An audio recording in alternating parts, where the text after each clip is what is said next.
মাংস দিস না টাকা আছে মনে থাকে খাই আসবে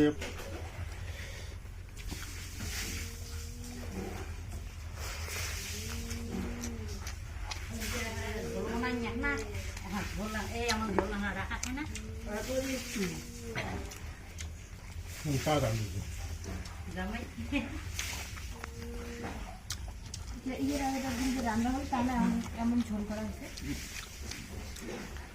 পরে লাগবে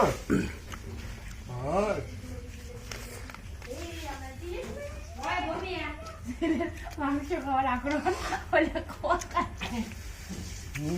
খাও কত খান